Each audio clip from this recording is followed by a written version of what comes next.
pouco sobre um livro que eu acho importantíssimo. É uma distopia, né? Eu acho as distopias importantíssimas no sentido de expor determinadas críticas sociais que, de certa maneira, não estamos observando com tanta eficácia assim, né? E através do recurso de exagero dos problemas sociais no sentido alegórico, né? As distopias elas têm um caráter de nos alertar por determinados problemas que ocorrem em sociedade, que por muitas vezes pela normalização, pela tendência a normalizar determinados comportamentos, nós paramos de enxergar, né?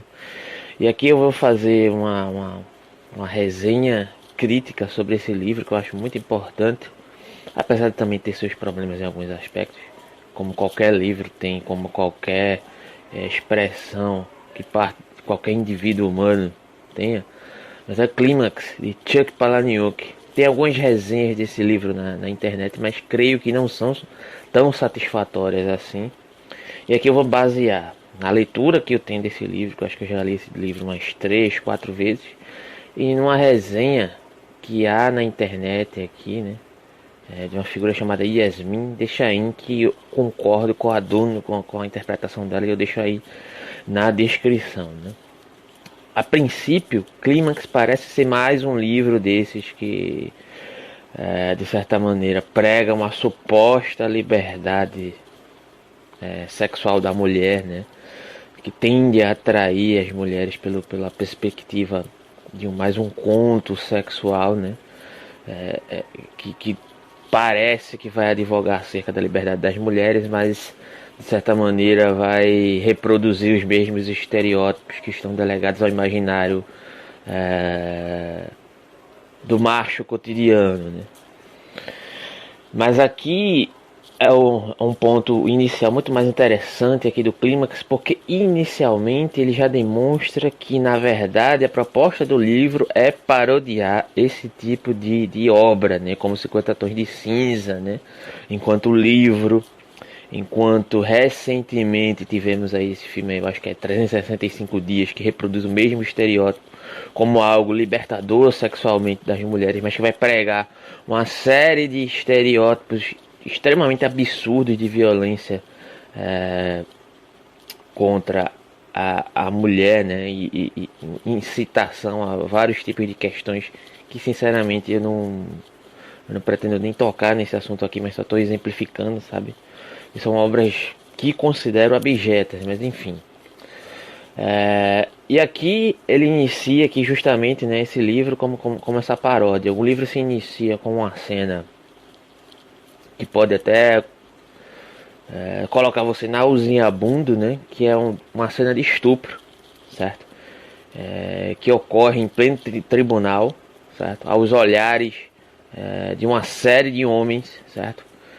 Que necessariamente não fazem nada, certo? Essa mulher é estuprada a partir de um determinado julgamento que vai se desenrolar, e posteriormente você vai entender porque esse julgamento está ocorrendo ali no início do livro. E além de tudo, essa mulher ser estuprada em público, nesse tribunal, nesse júri, diante desse júri, de um júri necessariamente masculino, essa personagem ela é responsabilizada por ser estuprada ali naquele contexto e por não ter casado com o todo-poderoso do livro, que aqui é chamado de Clímax, né?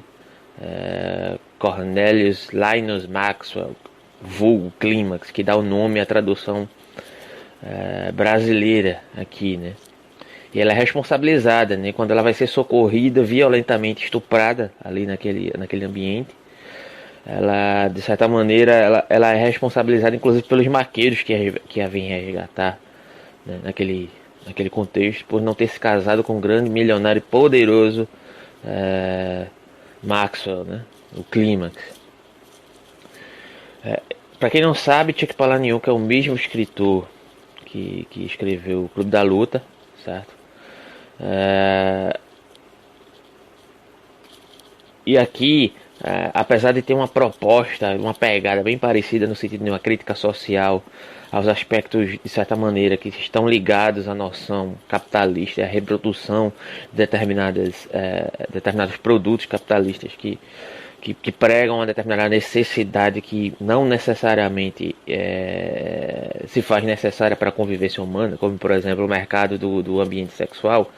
Aqui, nesse contexto, há uma diferenciação justamente por conta dessa questão que a crítica que Chuck Palahniuk tenta colocar está ligada a essa suposta liberdade pregada por um tipo de feminismo, e aqui é problemático, porque ele se tratando de uma figura de um homem, colocando uma crítica ao feminismo, mas é um tipo de feminismo que é chamado feminismo liberal, que tende a coadunar com determinados aspectos capitalistas, que tendem a reproduzir determinados aspectos que necessariamente são excludentes e entendem isso como um aspecto de liberdade, né, da mulher, o que é possivelmente contraditório. Chuck possivelmente reproduz alguns estereótipos primeiro pelo fato de ser homem, segundo pelo fato de ser um ser humano circunscrito de acordo com seus costumes, mas creio que de um modo geral ele consegue colocar em evidência, aqui de acordo com as palavras da própria pessoa que eu também estou me baseando para fazer, que é uma mulher que eu também estou me baseando para fazer essa resenha, né? Ele consegue, no modo geral, colocar em evidência essa contradição, que não é só pregada pelos meios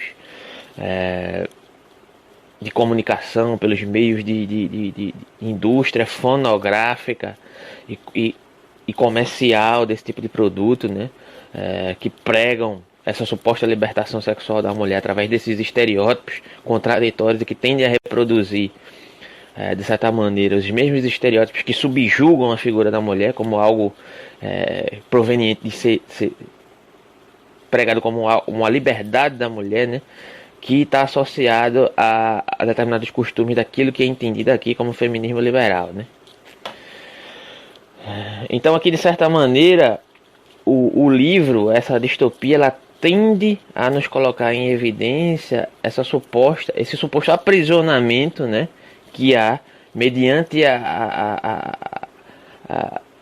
esse suporte, na verdade, que o sistema capitalista parece nos dar, e parece dar às mulheres de um modo geral, essa possibilidade de sublimar, na verdade, esse aprisionamento moral que há a partir de uma suposta supressão sexual, e principalmente da mulher, né?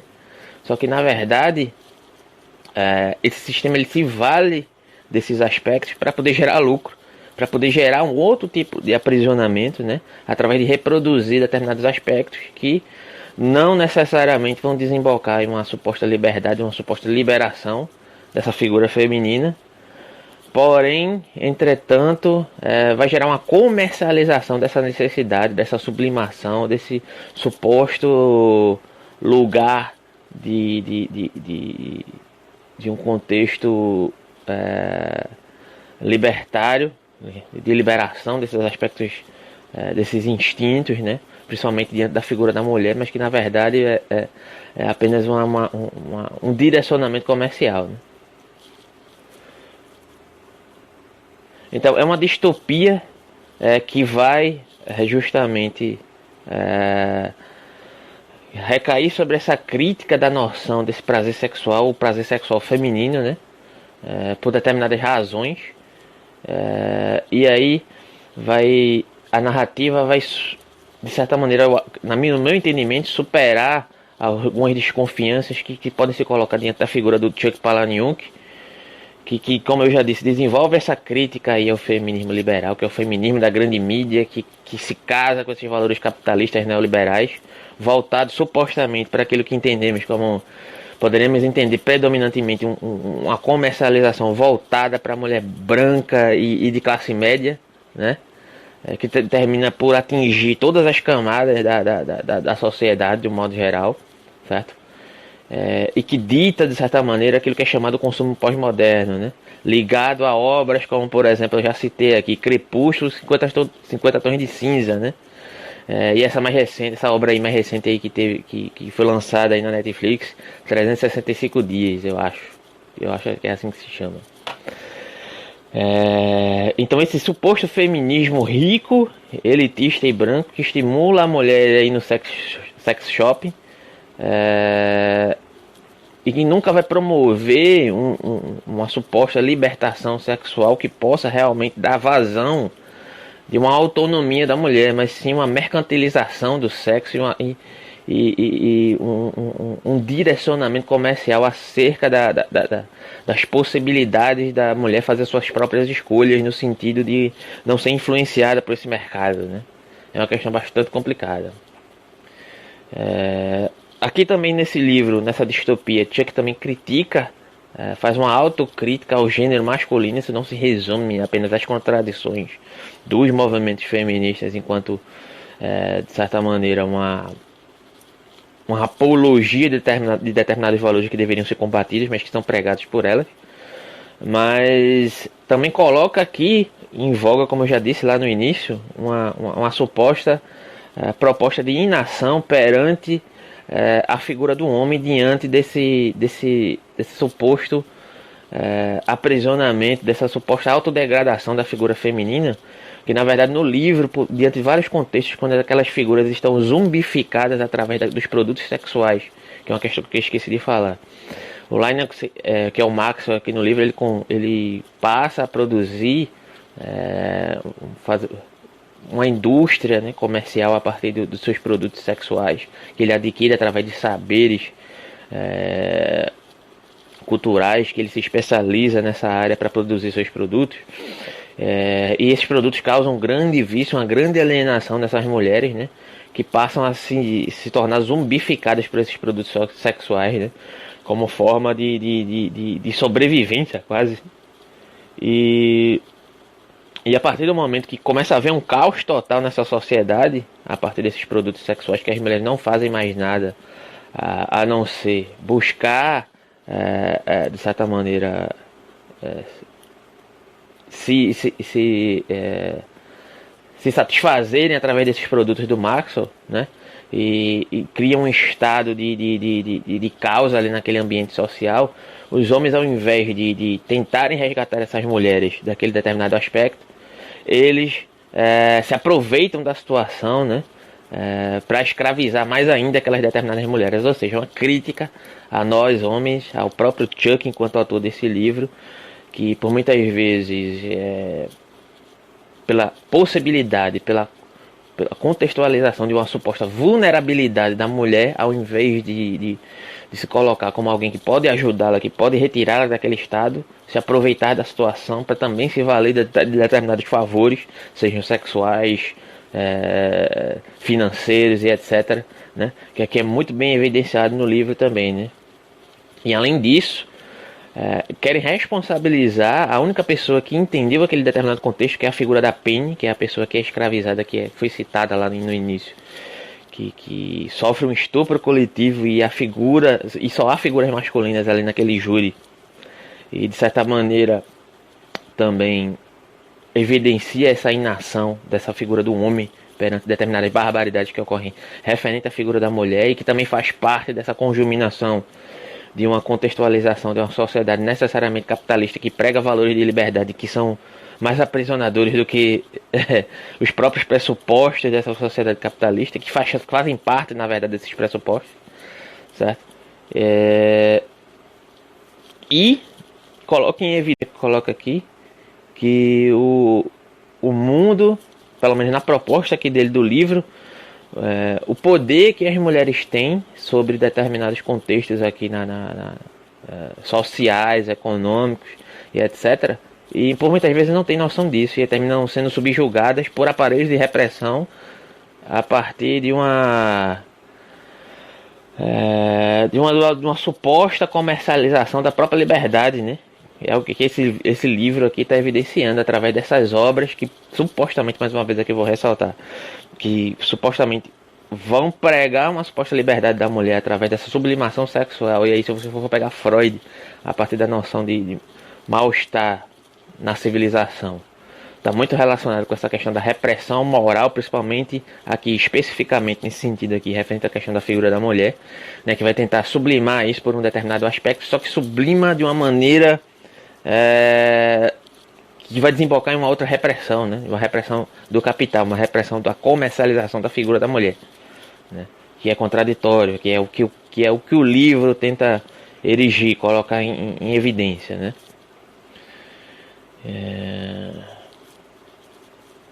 Então, de certa maneira, a figura da personagem principal, que é o vilão aqui, entre aspas, né, do livro, que é o Maxwell, que é o clímax, que dá nome ao livro, a versão brasileira, é colocado uma figura em oposição a ele, que é a pessoa pela qual ele aprendeu essas técnicas sexuais, né, para poder disseminar e comercializá-la, que é a chamada Baba Barba Cinza, né, que é uma ex-mentora do indivíduo e uma feiticeira sexual do Tantra. Então, nesse sentido aqui, Chuck Palahniuk recorre a uma forma que é buscar um tipo de conhecimento ancestral nas bases da cultura antropológica, né, para poder combater os males pós-modernos, né. Então, nesse sentido aqui, há um modo, uma crítica que o Chuck faz de poder utilizar, de certa maneira, aqui, pelo menos se evidencia isso no livro, pelo saber ancestral e o conhecimento pós-moderno, de fazer uma relação, de uma utilização, entre aspas, saudável da sublimação do sexo e do prazer e uma utilização doentia ligada a esses valores capitalistas, né?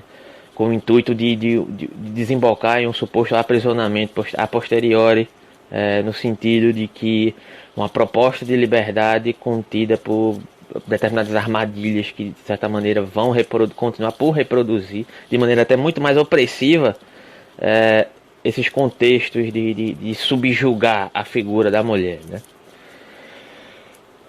Então, nesse sentido, eu creio que essa obra aqui é extremamente importante, como todas as distopias o são, apesar de essa não ser uma distopia comum, porque ela vai ressaltar a relação da obsessão humana em relação ao prazer, essa necessidade de sublimar esse prazer a partir de uma noção, de uma supressão desses aspectos sexuais a partir de um suposto moralismo que é incutido nessa sociedade, certo? De forma hipócrita. Entretanto, essa mesma sociedade vai pregar uma forma de sublimação que por muitas vezes não vai nos libertar desses aspectos, mas ainda assim nos colocar em um looping eterno de reprodução e repressão desses mesmos aspectos através da reprodução de estereótipos nocivos a essa mesma sociedade. E aqui especificamente a figura do feminino, né? Então eu vou aqui, de certa maneira, tentar contextualizar a importância aqui dessa obra, para poder encerrar aqui o vídeo, referente ao contexto de uma noção distópica e uma noção de uma análise possível diante de uma internalização desses conceitos em detrimento da vida real, né? A distopia ela serve aqui justamente por uma falta de percepção diante de um sentido pelo qual muitas vezes, como eu já disse lá no início, não estamos habilitados a enxergar determinados problemas no contexto social, justamente por estarmos abarcados dentro deles, né? Então, as distopias, de modo geral, ela tem um valor muito importante no sentido filosófico, social e literário, na minha interpretação, porque ela, através de um suposto exagero da realidade, ela pode nos colocar em evidência determinados problemas vigentes na sociedade que nós deixamos de enxergar por normalizá-lo, certo?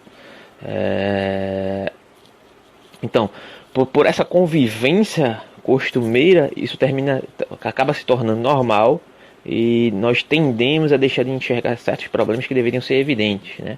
Então, essa crítica aqui que se coloca é justamente a partir, e aqui vou falar mais uma vez, né? O intuito da obra é justamente criticar esse tipo de valor, esses tipos de valores que pregam uma determinada liberdade da mulher, certo?